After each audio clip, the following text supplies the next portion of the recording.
What's up, all you anime fans and fearless shinobi? It's DontLoseToFear, and we have another amazing video here for you today in Naruto Storm Connections online ranked matches for your enjoyment. Today we're going to talk about the truth about the ranked experience and what a lot of people just don't know, and what I imagine a lot of you have actually suspected for a long time, or that you may know yourself because you're intuitive, intelligent, and you've been perceptive in looking at these things. But I'm going to talk about it from my experience. First and foremost, I want you to hit that like button and then leave a comment after listening to everything that I've said and tell me your opinion, because I really want to know what you think. So, I've been playing this game a lot since the patch, so post-patch, and I think I have about almost 2,000 custom matches under my belt, right? So I've been playing a lot, I've gotten a lot stronger, I've gotten a lot better, and I wanted to play as a fun team because I thought my skill level was high enough. I wanted to play with this new Minato DLC costume where he just has the blue without the Jonin vest, and I wanted to play with Kushina with the yellow apron. Usually it's the green apron even when she appears in Naruto's dreams, or with the chakra to save him, and to when they first meet for the first time, I believe, in the pain battle, right? So interestingly enough, I wanted to do this. Now, we're playing in ranked. These are two ranked fights here. And what I want to say is that your team synergy and your options to deal with what the other team has is extremely important. It's the most important thing. And unfortunately, you cannot just pick up two characters like these characters, like Kushina and Minato, and play, because they have no team synergy. In fact, they might have negative team synergy. What I mean by that is, I would be better off doing no support with Minato than I would with Kushina. Like, there, I got some value, but a lot of times you bring her out and then you only have a 30% chance that she's even going to track right or do something, and even then she might not attack or damage or waste a sub. She's just kind of there and then doesn't really interact with the person, doesn't really create a sub trap a lot of the time, doesn't do a lot of things. So in a later video, I'm going to talk to you about team synergy, right? Okay, right there. She pops them up in the air. I don't remember exactly, but I'm pretty sure in Storm 4, she like knocked them down or something like that. I could be wrong on that. But the fact that she pops them up instead of creating a tumble, knockdown, or stun completely ruins the whole thing. If she could just do that one thing, there'd be some team synergy there, because I can do continuation of play there. I can continue on, right? So I have to fight against the sweatiest, craziest stuff like Azura, Shisui, triple sub trap with his fire jutsu, right? And then this Sasuke is really good too. Fair enough. That's fine. But the thing that you really want to know is, at the end of this video, with what happens when this guy's losing, what is he going to do? So I will say this. So I play this person honestly, fairly, and straight up, and then in this video, I lose against him, and in the next video, I somehow fight through all that, and do everything possible, and then I get him into team ultimate, and he rage quits. And then I message him and say, hey, why did you leave? And he just pretends like he doesn't know. So he's either rage quitting on people a lot, but he has a green smiley face, so I don't think that's the case. It's just very weird, dishonest, disingenuous sort of things going on. People wanting to win at all costs, to get BP at all costs, when it doesn't even really mean anything. The other thing is, I was on a 16-game win streak.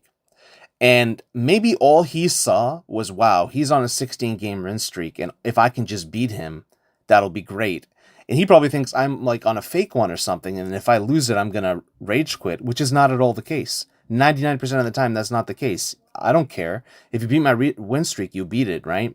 But the problem with me here is that everything I said is true, but on top of that, I think I self-sabotaged a little bit, and I think I see a lot of people doing that. And what I mean by that is, you can't go into ranked with a low team synergy, like a team with low team synergy, right? Or with low synergy.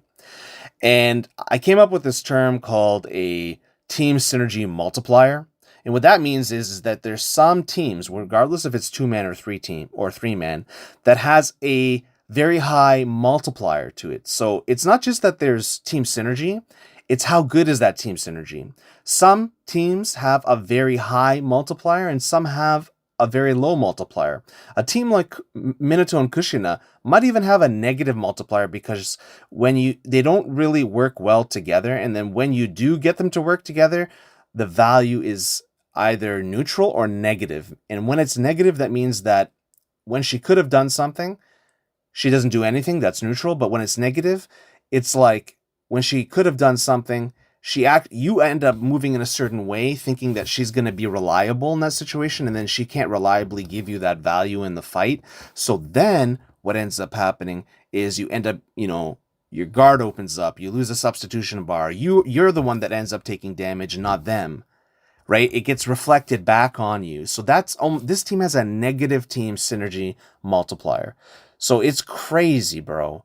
Absolutely crazy. Even if it's like negative 10% or 15 or 20%, it's probably like negative 25%. And I'm fighting this guy in a situation where it would have been better for me to do no support challenge, and I would have probably won every single game. Maybe barely, but I would have done it. And he's a skilled player. That's the other thing. The game is matching me up with the skill-based MMR matchmaking rating, right? People call it other things, whatever. It's like the game matches you up based on what your skill is. What it thinks your skill is, sorry.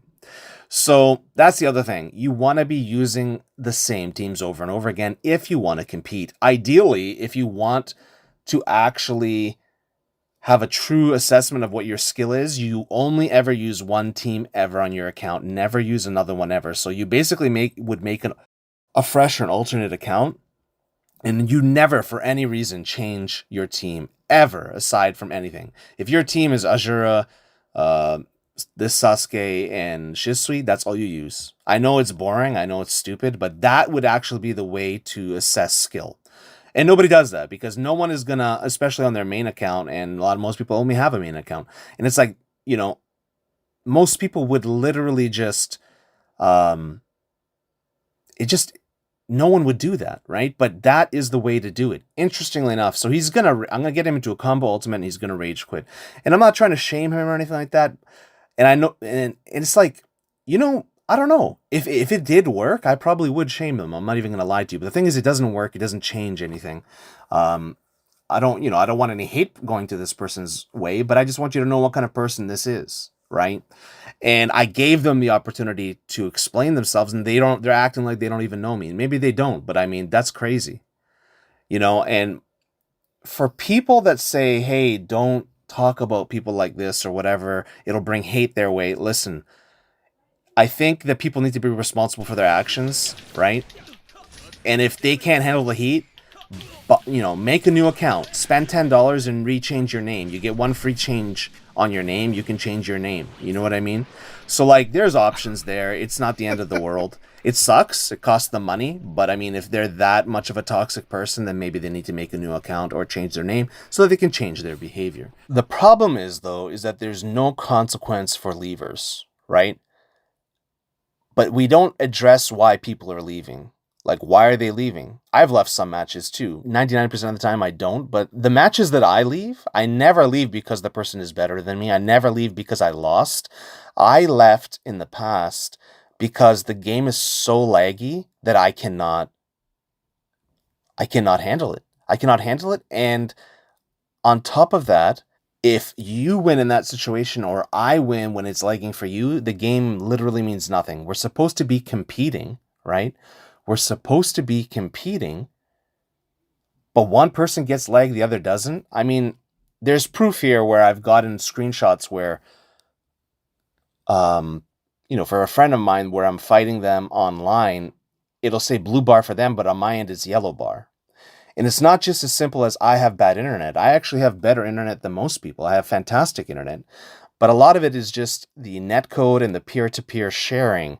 And these types of things just don't happen on Overwatch, for instance, and other games. So it's not that simple. The number one thing we need is better online experience for this game, because without it, it can never be competitive. Never. But at the same time, you still have to try your best and compete. Otherwise, you get blown up. And you still need a really good team that synergizes well together. Otherwise, you get blown up. After this, I decided to go on a crazy win streak and actually use a good two-man team with Minato. And I went absolutely insane. And I just fought monster after monster, and I didn't lose once. But you know what? I didn't really enjoy a single second of that experience. So what are we doing out here? I don't know. That's why for me, I only like to play custom matches and invite people on a mic where we can talk back and forth, having a good experience. If we don't, I'm out and I'm not going to play with that person again, and that's fine. They can find someone else to play with.